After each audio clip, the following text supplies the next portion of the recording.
Robert Percy Barnes, born 1898, died 1990.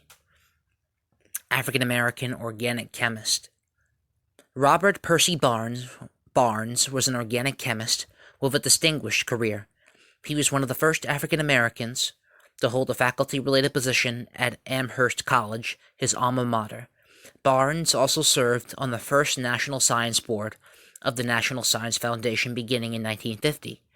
Barnes published regularly throughout his career, including 40 papers in prestigious journals like the Journal of Organic Chemistry, but mostly in the Journal of the American Chemical Society.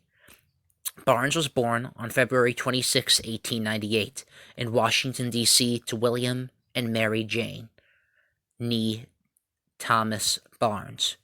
After graduating from Dunbar High School in Washington, D.C., he earned his B.A. in 1921 from Amherst College, where he was a member of Phi Beta Kappa. Upon graduation, he worked as a research assistant in the chemistry department for a year, 1921 to 1922. In that position, Barnes was the first black faculty member to be appointed at Amherst. The college did not appoint a full-time African-American professor until the 1960s. In 1922, Barnes was also married for the first time to Ethel Hasbrouck and began his teaching career. After working at Amherst, Barnes returned to his hometown of Washington, D.C. to teach at Howard University. While working his way through the professional ranks at Howard, beginning as an instructor, Barnes attended graduate school at Harvard University. He also earned a prestigious fellowship for 3 years while attending Harvard. He was a General Education Board Fellow from 1928 until 1931. Harvard granted him an M.A. in 1930 and his Ph.D. in chemistry in 1933. His dissertation was titled "The Reactions in Ketyl-Enol Equilibria of an Alpha Diketone." In 1933, Barnes married for the second time to Florence Adams. By 1945, Barnes was an associate professor, and he was granted a full professorship at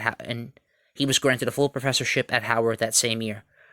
Barnes was a generous teacher. He co-wrote many of his papers with graduate students he was mentoring, including future prominent scientists such as George W. Reed and Wendell M. Lucas. In 1950, President Truman appointed Barnes to the first National Science Board of the National Science Foundation. The board was made up of 24 important science scholars who met to produce a national policy for the advancement of science education and research. He held this board position until 1958. Barnes retired from Howard in 1967.